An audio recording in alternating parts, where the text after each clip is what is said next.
at least as it developed. And the thing that's most often quoted is his unease with lack of determinism in quantum mechanics. But he was also uneasy with two other things, and I'm going to refer more to the others. One was an apparent lack of subjectivity, at least in the way it's often presented, and the other is the lack of locality that one seems to find. Or at least it seems to be that if you try to take an objective view, you're driven to facing up to a picture of the world which is not local. And the issue that I'm trying to address is, can one make sense of that? I want to start by referring to something which I did in an earlier lecture, and I'm so confused now I can't remember which of the lectures on Sunday it was, but anyway, I gave a slide which was that one. Try to get there. I think that was my evening lecture. This is a proposal which I and some other people have been playing with, that quantum mechanics may at some stage have to be modified, and the modification applies at all levels, so it's not as though it's something which only takes over when systems get large. But here I have a proposed experiment, just sort of schematic here, where you have a source of a photon which is split into two parts here by a beam splitter. These two parts are to be in superposition, and so this means that if the detector here receives it, it can do something where it moves this lump of material from one place to another. If it goes the other way, then it leaves the lump of material in its original position. And so, since the photon is in superposition, and if you take linearity to continue to all levels, then you must believe that this lump itself must be in a superposition. And the proposal that I've been referring to is that when you take gravity into consideration, in fact, the principle of equivalence, but in a way which I'll say something about in a moment, then if each of these lumps were to be in a stationary state on its own, and if you are going to consider the gravitational fields of these lumps, then they have to be in superposition as well. The proposal is that there is a fundamental uncertainty in the energy of such a system, which is reciprocally related to a time scale for the decay of the superposition into one or the other. So the proposal is that the reduction of the state is actually a real phenomenon, which comes about in a certain time, which you can compute from basic considerations. This e.g. I've written down here, it's the gravitational self-energy of the difference between the mass distributions in each of these. I don't know how to point, but this is probably coming from over there. So I'll do it here. The mass distributions in each of these, so you subtract one from the other, and work out the gravitational self-energy, and that's this Eg, and then the claim is that this state will decay into one or the other in the time scale given by h bar over Eg. Now this is one of the virtues of this scheme, is that it is detectable. It's in principle detectable by experiment. One can, there are proposals which are at the moment being investigated in Santa Barbara. I don't want to go into that at the moment. The only thing I do want to go into is what this might have to do with the principle of equivalence, which I'll just very briefly say. But the rest of my talk won't be about this specific proposal. I just thought I'd give it to you just to show there are such things. What I want to talk about primarily is if you want to develop such a proposal into a full theory, there are various issues that have to be faced, and they're issues that we know are true of quantum mechanics, observationally true of quantum mechanics, and so one has to face up to these things. But the point about the principle of equivalence, and just to remind you, I have this picture about it, Galileo or somebody who might be dropping a big rock from the Leaning Tower, and there's an insect sitting on one of the rocks looking at the other, and it seems to see the other hover in front of it because they fall at the same rate, and so the gravitational field seems to be eliminated. And what one might call the Einsteinian point of view with regard to gravity is to regard free fall as the natural frame, and that the gravity isn't to be taken as a force. So if you want to know how to treat the force quantum mechanically, you transform back to a frame which isn't free fall. So that's the sort of idea of taking the principle of equivalent seriously in quantum mechanics. Here, of course, we have a more familiar version of the principle of equivalence where the astronaut and the space station, at least the first approximation, seem to be stationary with respect to each other, despite the presence of the Earth in the picture. Now, the idea is that if you consider a superposition of two gravitational fields and you have an insect sitting here somewhere in the presence of both objects, then and that insect is trying to do quantum mechanics, well, according to the Einstein point of view, it should be considering the free fall frame and then transforming back if it wants to. Well, it's got two different free falls, that's the point. And it therefore has two different. Well, actually, what you find, the point is what you find is that there are two different vacua, and these vacua are actually not quite the same, and this leads to a certain inconsistency between, or sort of a tension, if you like, between the principle of equivalence and the principle of superposition. And the idea is to extrapolate or to exploit the tension that one has between these two basic principles of these two theories. And the argument is that if you want to take the principle of equivalence seriously, as Einstein did, in a situation like this, then you're led to consider something like this kind of decay time. The question is whether that's really true, of course, depends on experiment, and we're going to have to wait and see. But at least it's motivated from basic principles which we know are principles that do hold in their appropriate contexts. So the principle of linear superposition, which we know holds for, at least for small systems, and the principle of equivalence, which seems to hold very well for large systems. Now, let me try now to address some of the problems. I'm going to do this because it's so...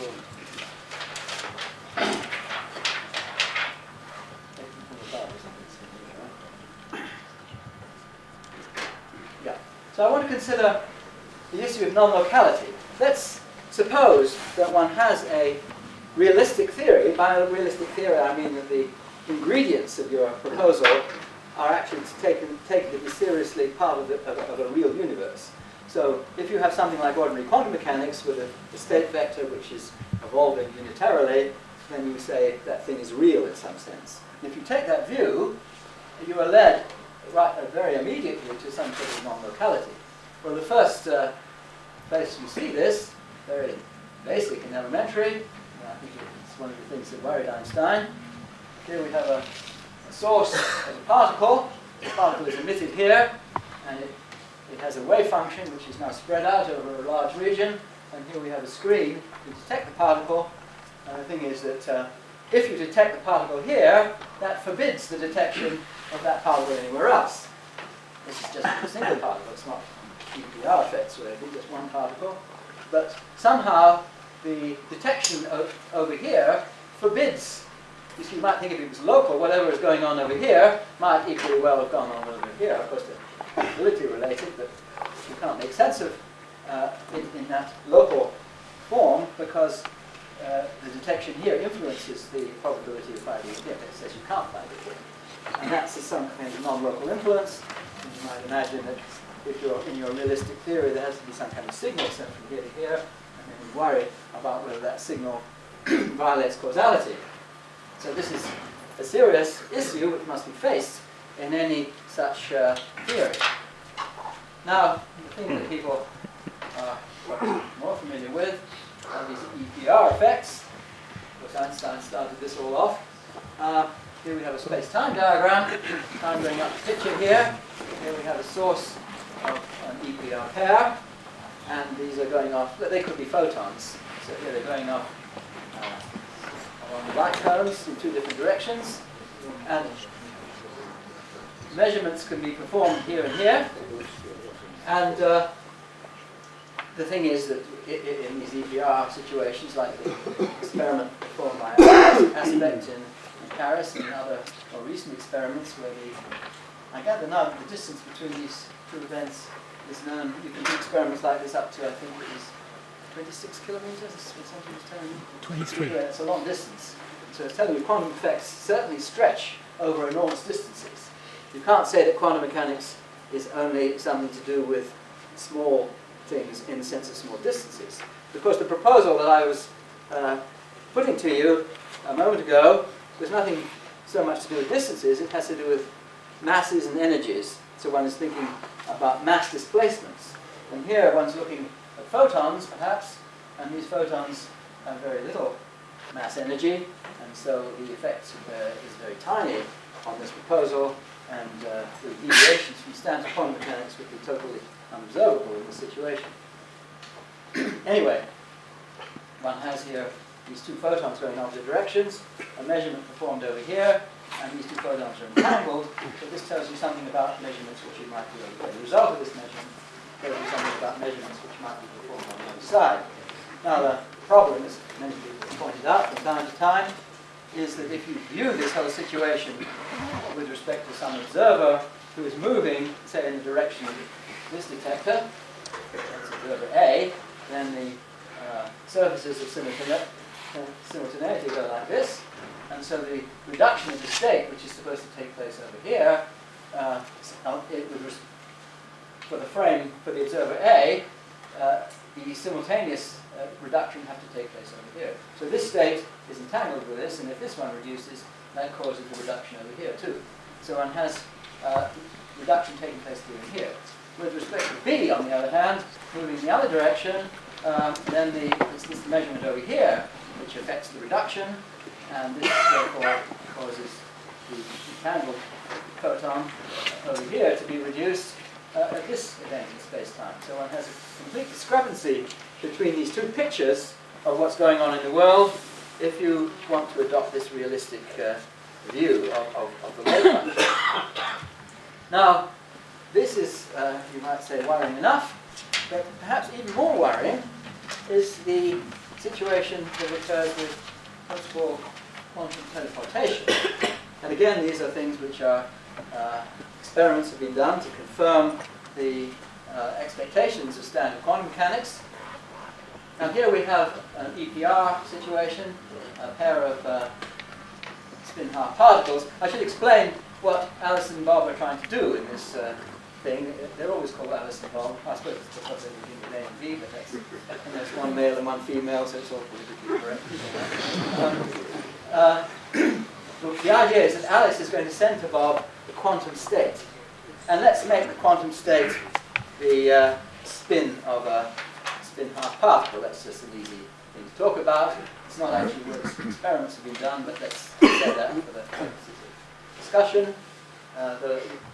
Most people here will presumably know that if you consider the spin states of a spin-half particle, you can build them up out of two states, spin up and spin down, so that's right-handed about the upward direction, B is right-handed about the downward direction, and the general state of spin about some arbitrary direction is a linear combination of these two, where one brings in the fact that these coefficients here, which are used to form linear combinations, are necessarily complex numbers, and the relation between the direction of spin of the superposed state can be obtained with this nice piece of geometry. One just has the complex plane here of the ratio of these two coefficients, W and Z, and call that U, and the complex plane of U is here, and you stereographically project that onto the sphere, and this sphere gives you the direction of spin for this combined state.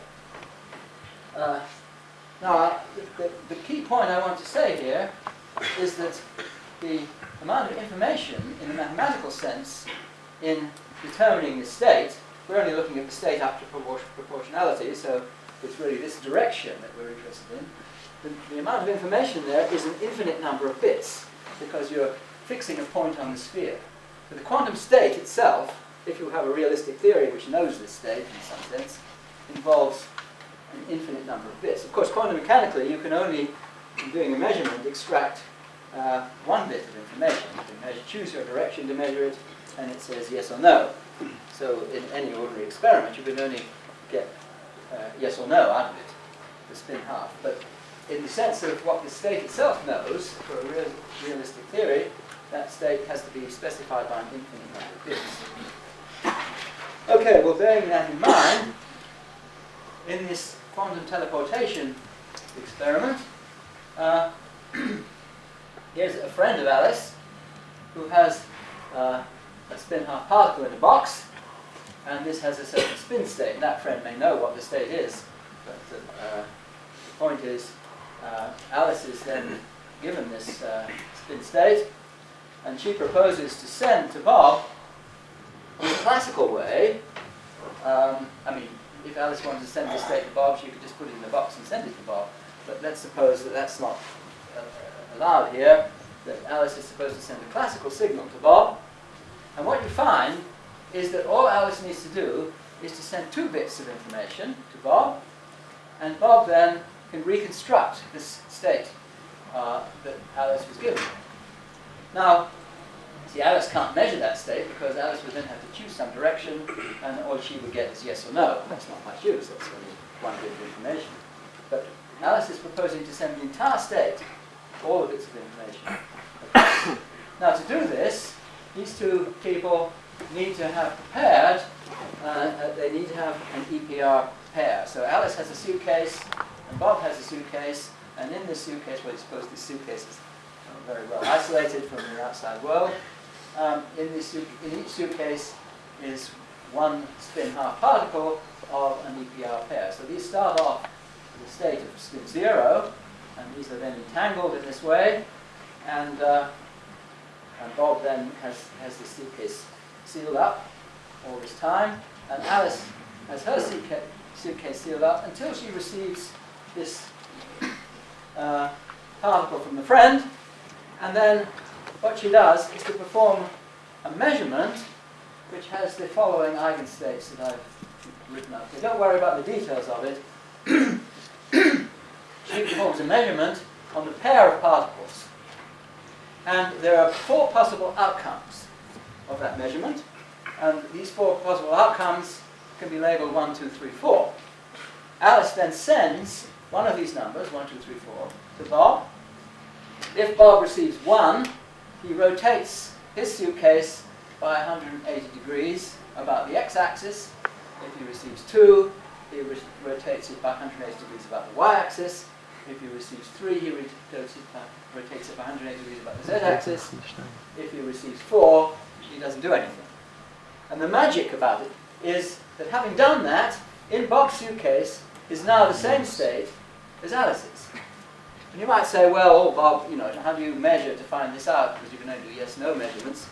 But, you see, it's telling you something very specific about the world, because what this particular state is telling you is that if you happen to choose the direction that this thing is pointing in, then you definitely get the answer yes, with probability 1. So in Einstein's terms, this is this element of reality attached to this thing, which is telling you the probability 1 the probability is 1 given this spin direction. I mean, if you choose that spin direction, the probability 1 of the answer yes.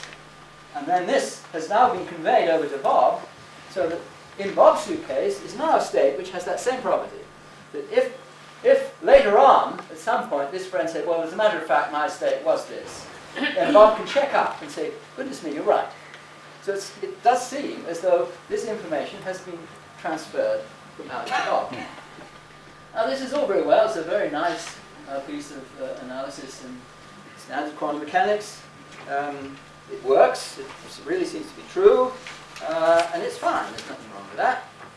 The only slight problem comes about when you try to see how this might fit in with some sort of realistic theory. Well, you say, okay, how does the information get across from here to here? Well, the information, in the ordinary sense of information, is 2 bits that goes across. But there is this somehow entanglement, and that's got some kind of information of a certain sense in there. Well, the way people talk about this is to call it quantum information.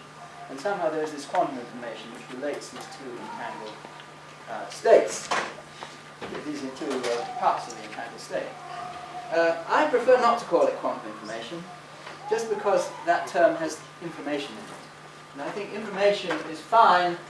You see, in the physical sense, information is something which is constrained by the speed of light, as Einstein would have wanted to make clear to us.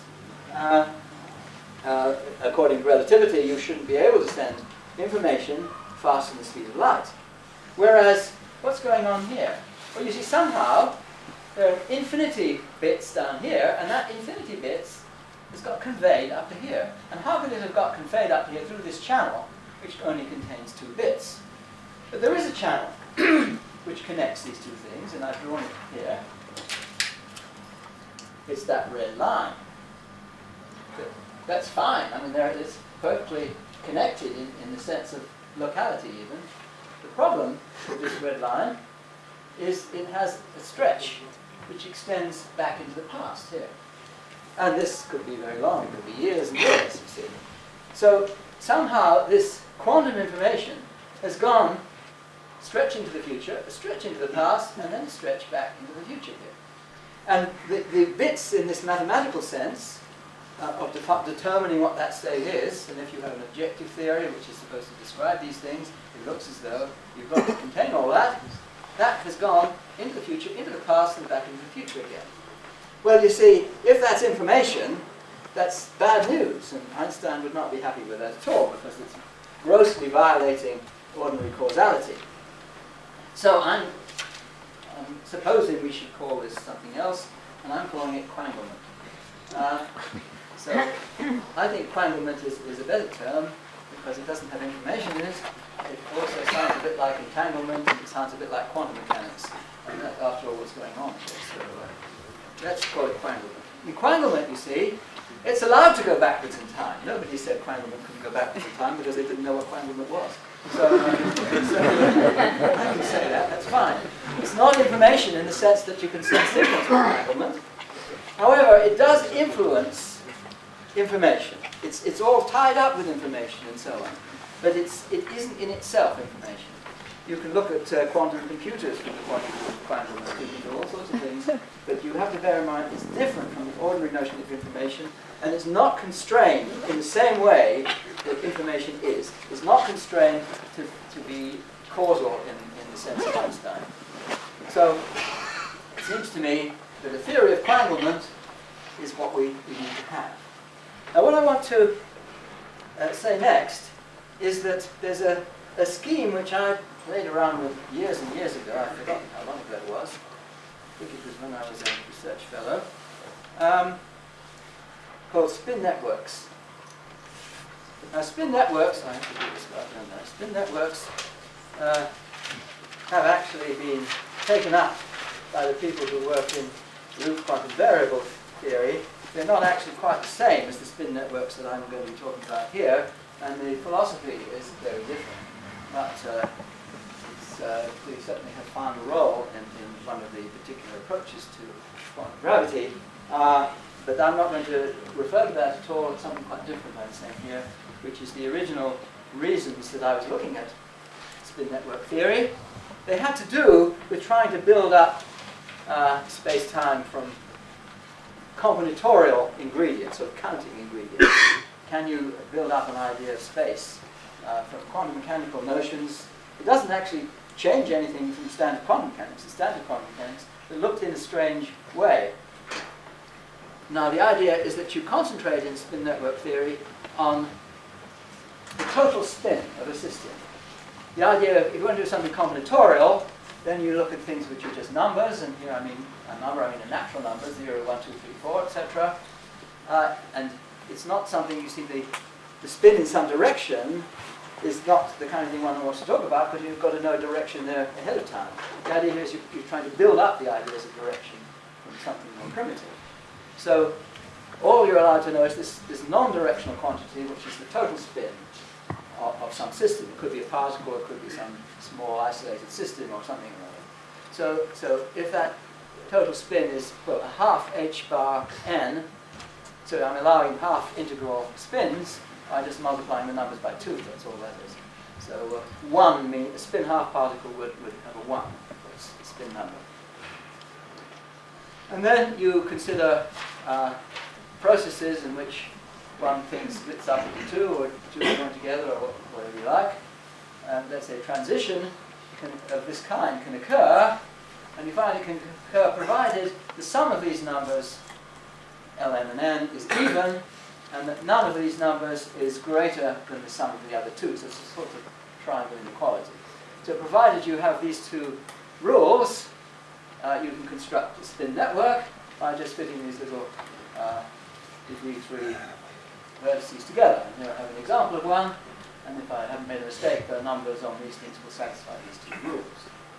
So that is a spin network, and physically you can think of representing it representing a number of different particles. You can really, this is a non-relativistic scheme, so you think of the particles as not moving, at least not moving very fast with respect to each other. Represents a possible physical process, or rather several different physical processes depending on the time direction. So you could read this with time going that way, or you could read it with time going that way, or this way. Doesn't make any difference. The rules are exactly the same whichever way you read it. So it's not really a theory which would attempt to give you any notion of space-time. It is a sort of theory of space. Now, the next issue is what are the rules that these things satisfy? Well, I'll give you the rules. Well, I won't actually fully give you the rules, but I'll show you how you use the rules. For every closed spin network, here I have an example of a closed one, there are no free ends here. There is an entirely combinatorial, that by combinatorial I just mean a counting process, way of calculating a number, which is an integer, which is called its value. Now, I won't give you this rule just because it would be a little distracting. It's a completely straightforward rule where you just write down an expression which counts something with pluses and minuses. It's slightly elaborate, but basically fundamentally a simple rule, but it's complicated actually to use in practice. And that's the value of this closed spin network. And for any spin network which needn't be closed, we define something which we call its norm, which is constructed from the value. See, what you do, here's a spin network which has lots of free ends here. What you do is reflect it in a mirror and join the corresponding free ends up, and then you take the value of that thing, and that's the norm. Okay. Although I haven't told you what the explicit calculation here is, it gives you an integer for any spin network. The norm is constructed in this way. I should say these rules come from standard quantum mechanics. It's just phrased in a way which is not quite usual. Now I want to tell you how you would use these things. You use these things in the following way. Suppose you have some spin network, and that's this thing at the top, say, and let's suppose time is going up the picture, and you've got two particular ends here which have spin values, well, it's A and B, so A and B are twice the spin in the conventional rules. And if you suppose they come together and produce another thing, X, and you want to know what is the probability of some specific value X. Well, you can calculate that probability by simply using the norms which I've given you. You want to know what the probability of finding X is.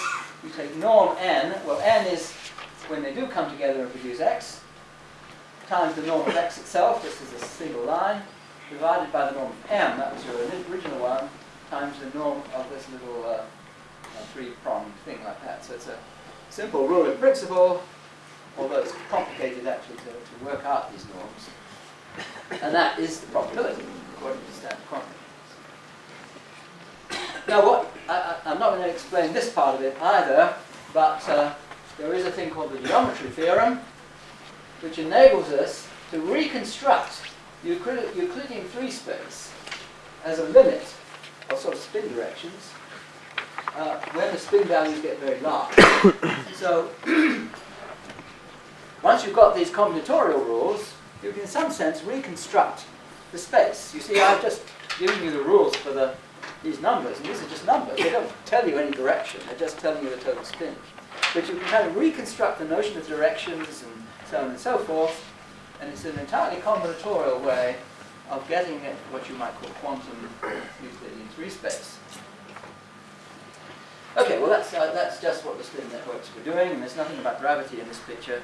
It's just a way of working with spins, and it has a sort of philosophical point of view, which is that you can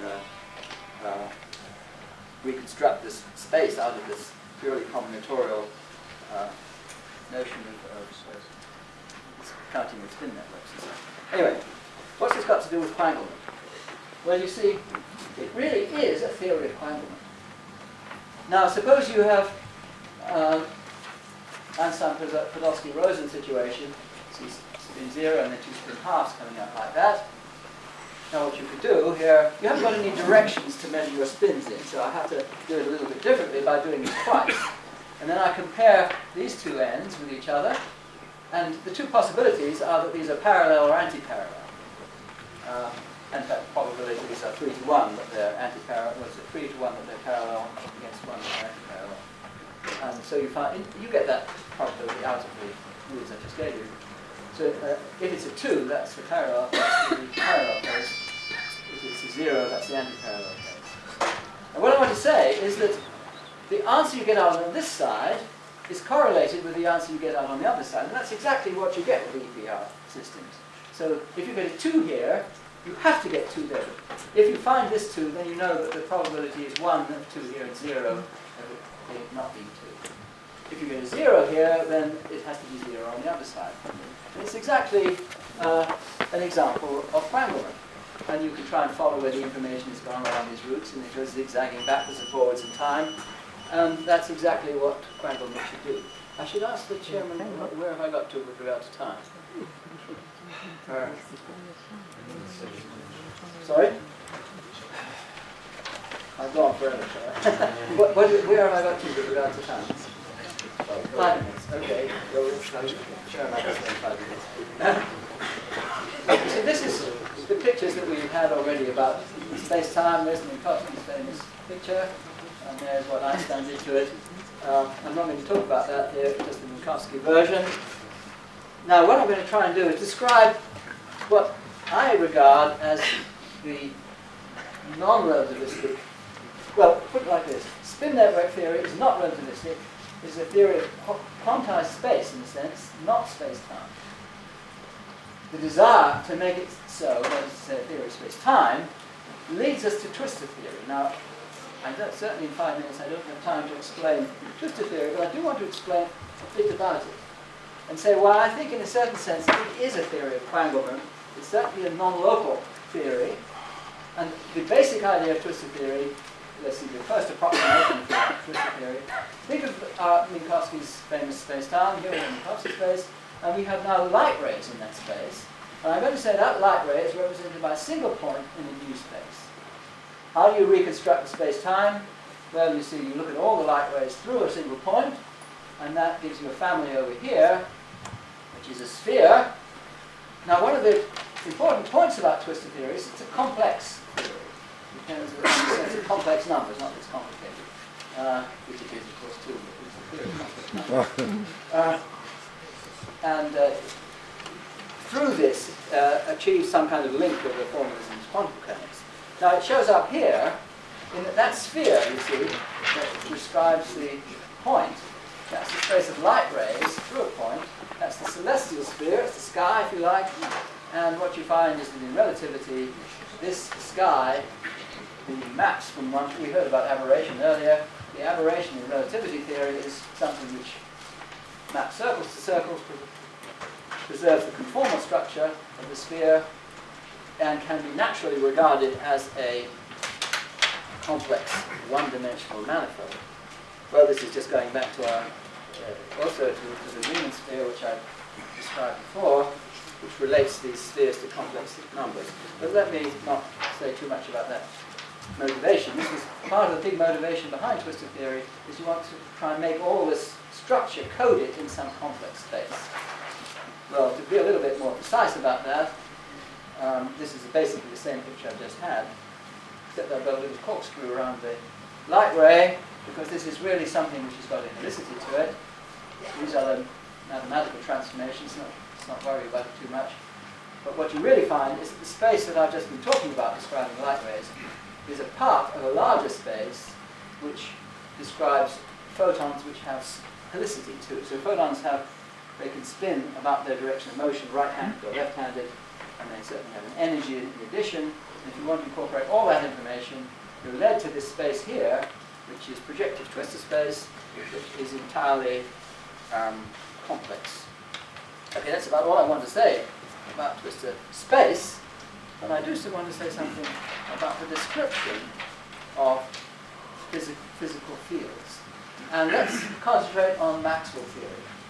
It works for other physical fields too, particularly massless ones, but Maxwell theory is the sort of prototype. And it proceeds by, for contour integration, that's a very complex number kind of thing, via expressions which go back to Whittaker and Bateman from the turn of the 20th century. I was not aware of these things when playing with these things myself, but it turns out that these things were already known, partly known, at the turn of the century, the 20th century. But I'm not going to tell you about those expressions. I'm just going to tell you about what they translate into in mathematical terms. It turns out the appropriate mathematical description is in terms of, and I'm going to throw out words at you here, holomorphic first sheaf cohomology. Well, holomorphic just means complex analytic. First, well, that's just the first one. That's ordinary first. Sheaf, I won't worry about that word. Cohomology. I'm only going to talk about this, because this is the key thing which makes the whole subject non-local. And you can think of it like this. Suppose you have a space which you cover with a lot of patches. It's the kind of thing that you would do if you want to build a manifold out of patches. What you would do is you would specify some way of gluing two of these patches together, which tells you how your function goes from one space to another. And you have to have some consistency condition on triple overlaps. So and then you can go on and build up a manifold. This is really an example of this idea of first cohomology. But what I want to show you is why this is a very non-local thing and how one can understand it in some very simple terms. And then I'll stop. And I want to show you this picture. So here we have an impossible object. It's sometimes referred to as a tribar. And it has the property, well, it's impossible, but it's locally possible. You see, if you cover up a bit of it, any bit you like, cuts across it, you get a possible structure. So locally it's possible. Now what does cohomology do for you? It's a precise non-local measure here of degree of impossibility. So there is a cohomology element associated with this picture which tells you how impossible it is. Okay? And I just want to give you a hint of how this works. So you see, what you have to do is break this thing up into pieces. And I hope I've got my transparency is the right way around, or I'll be in real trouble. Fortunately, I think I have. But let's do it separately. See here, you have three separate pieces, each of which represents a possible object.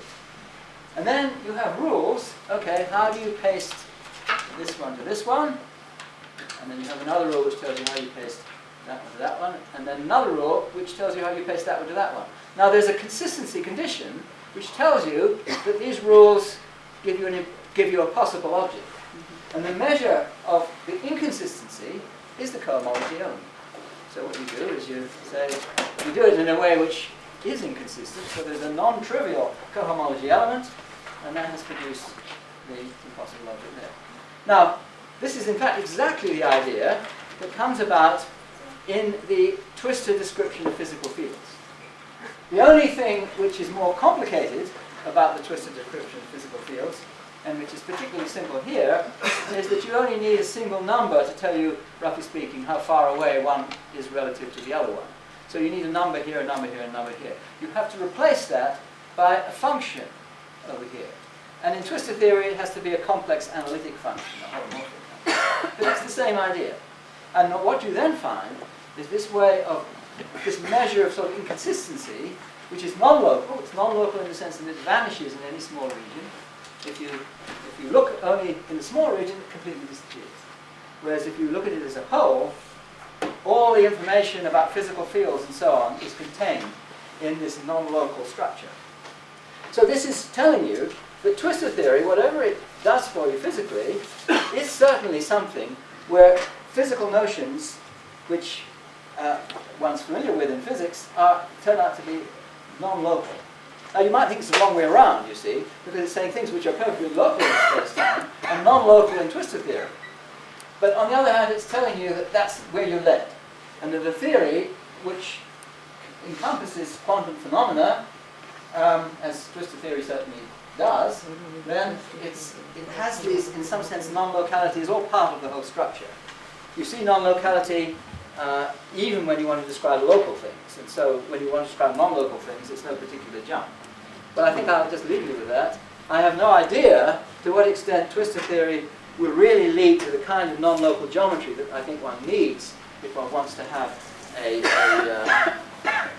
realistic picture of quantum phenomena which encompasses all these non-localities.